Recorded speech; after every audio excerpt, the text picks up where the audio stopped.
music is definitely an art, and I can tell that you have like a firm grasp on what it means to be an artist. I think there's an art form to making a hit. You're right. And it seems like you've kind of figured that out with, Lavish and 9 to 5. Yeah. Like there's certain elements you need. Do you have a little bit of internal struggle between, okay, I want to make a hit right now versus being like, I want to experiment, I want to make something new based on how I feel? I'm glad you said that. That's a good question.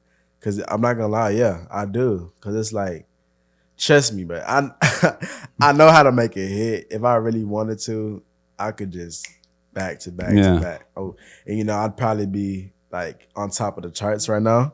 But then I'd have to sit with myself and be like, did I really, like, I don't even say sell out, but like, would I be satisfied with like just making all these, these songs, But I feel like you can still make a hit while being, experimental. I've had to find a balance where it's like, okay, like I said for this project, I'm like, okay, I'm gonna make these hits, but I'm gonna do it in a way where it's something, still experimental, that's still my own. But yeah, now it definitely is a little battle, I will say, because I'm just looking, I'm like, I know I can, I know I can give them what they want right now. Right? Here you like, go. Even with Lavish, it was like, if I really wanted to, after Lavish, I could have just made like 100 different Lavishes, right? But for me, it's more so like I'm here to make timeless music. So especially in this day and age where it's so saturated, you see so many artists coming and going. I even mentioned it in my song Prototype. Where it's like, my time, like I'm here to stay. I'm timeless. That's my whole goal. So yes, even though it would be amazing to have all the success, so I feel like I'm building it from the ground up, building a loyal support base. And on top of that, my main goal is being timeless. So I have to always remind myself that. Yeah. Which is literally like, it's literally the message in Prototype where I'm like saying, running man moving slow. Like, I'm trying to get it. Right. I know I can get it, but like, take your time, man. So I would say I have to remind myself of what I'm doing it for. What are you doing it for? What am I doing it for? Before, you could be doing a million other things. Yeah, right? Why make music? That's a good question. Before, my answer would always be for myself, which I still think is it for myself. Because if I wasn't doing this, I'd still be making it for myself. People wasn't listening. Nice. But I will say now that I've been able to have a support-based fan base, I would say for the people, like there's no limits, right? For the people that want to be themselves, people that I don't know, like just for the what's the word? But people to be able to relate, be able to feel it, you know what I'm saying? And feel like they're being heard, music, spoken like for. Said, and just to be able to relate with people, to relate with the people that are misunderstood, quote unquote, that, being like how I was like back when I was trying to still find myself, people find themselves, people, so now it's more so like, yes, for me, but also for, people listening, being able to connect and have a purpose. I mean, a lot of my songs I feel like have a meaning, even if it is like a quote unquote hit song, like 9 to 5, like Lavish, my biggest song has a meaning behind it, So it's just like being able to do that, I'll say that for sure. Do you have any songs that didn't necessarily pop or get the plays that you thought or wanted that are your personal favorites? For sure. I would say I definitely thought Must Lost Your Mind was gonna be a hit, the funky one. I definitely thought that. Wait, is that a single or is that on one of your projects? That's on the Mo project. It's also a single too. It's like a funky song. Chase Must Lost Your Mind. Okay, that one. I like Mo as well.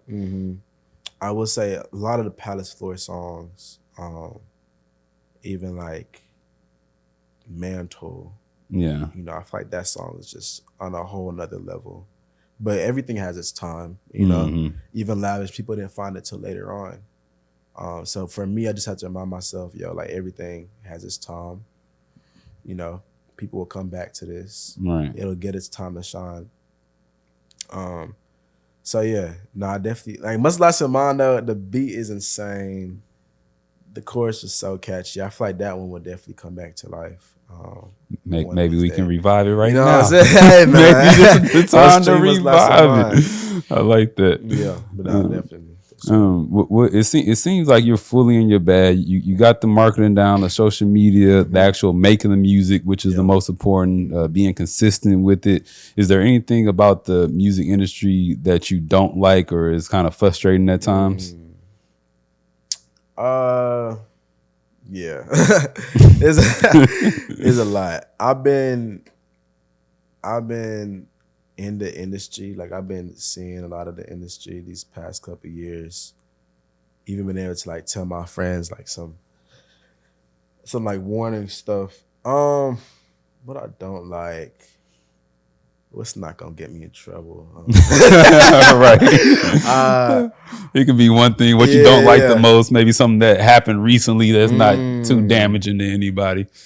Or fuck them, man. You right. Say what you want. I'ma say, bro, like I'ma say they nowadays, bro, they only,